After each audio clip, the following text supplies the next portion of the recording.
नमस्कार दोस्तों, basic mathematics में आप सभी का बहुत बहुत स्वागत है। सबसे अच्छा नए बेसिक मैथमेटिक्स दशमलव इनका भाग, ठीक है।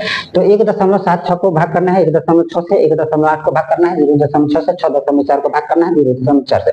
तो अब हम दो तरीका बता चुके हैं। दोनों तरीके में से जो भी आपको आसान लगेगा, जो सुविधाजनक लगेगा, जो समझ में आ जाएगा, उसी तरीका से आप इस चैप्टर को क्लियर कर दीजिएगा, ठीक है। और बना लीजिएगा जितना भी बनाना होगा। तो इसको क्या करेंगे, पहले 1.76 है तो 1.76 लिखे, फिर यहाँ पर क्या बटे में लिखेंगे 1.6।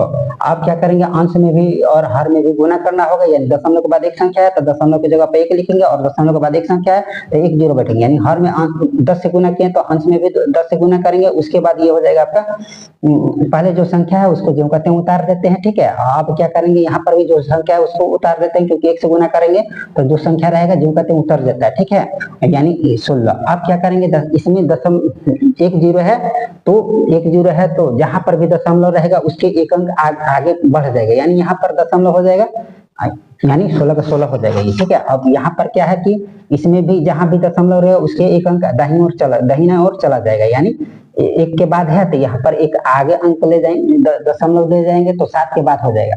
अब यहाँ पर क्या होगा कि इसको भाग कर देते हैं, भाग करेंगे यहाँ पर इस तरह से 17.6।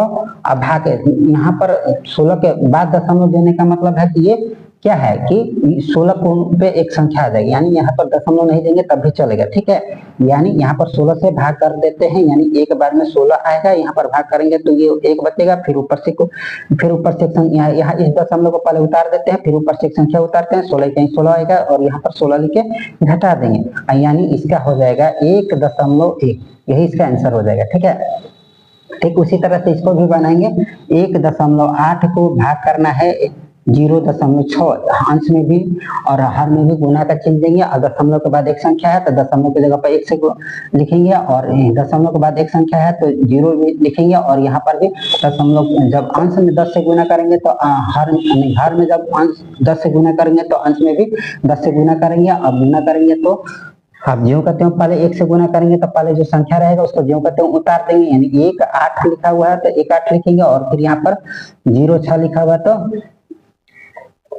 0 को कोई मतलब बनता ही नहीं है, डायरेक्ट 6 लिखेंगे, ठीक है। आप क्या करेंगे, यहाँ पर दशमलव के बाद एक संख्या है, दशमलव के बाद एक नहीं, ये 1 में 1 0 है और फिर इसमें भी 1 0 है तो क्या करेंगे, जहां भी दशमलव रहेगा उसके एक अंक दाहिनी ओर ले लेंगे। यानी यहाँ पर दशमलव देंगे, और यहाँ पर भी 1 के बाद दशमलव है यानी एक अंक आगे ले जाएंगे तो यहाँ पर दशमलव। अब दशमलव के बाद कोई संख्या है ही नहीं तो यहाँ पर 0 दे दे, 0 से कुछ फर्क नहीं पड़ता। उससे अच्छा कि इसको ना देके इसको जो कहते हो, यानी ये हो जाएगा 6 का पहाड़ा में इसको भाग कर देंगे तो ये 6 3 18 हो जाएगा, यानी 3 इसका आंसर हो जाएगा, ठीक है। ठीक उसी तरह से इसको भी बनाएंगे तीसरा वाला के, और यहाँ पर लिखा हुआ 6.4 और उसके बाद 0.4।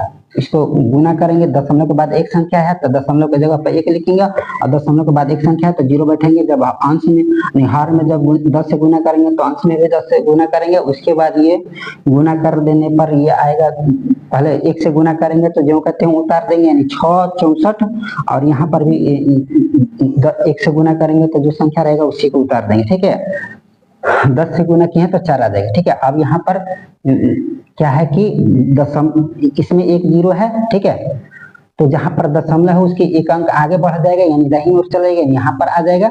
और यहाँ पर भी 1 0 है तो यहाँ पर भी दशमलव यहाँ पर दिया हुआ तो एक अंक आगे दाहिनी ओर चला जाएगा, यानी यहाँ पर आ जाएगा। यानी कहने का मतलब है कि यहाँ पर डायरेक्ट पूर्णपेंट क्या हो जाएगा, 4 हो जाएगा, और ये भी पूर्णपेंट 64 हो जाएगा, ठीक है। अब 4 के पहाड़ा में 64 कितना बार में आता है तो 16 बार में आता है, तो यहाँ पर 16 लिखे, इसका आंसर ये हो जाएगा, ठीक है।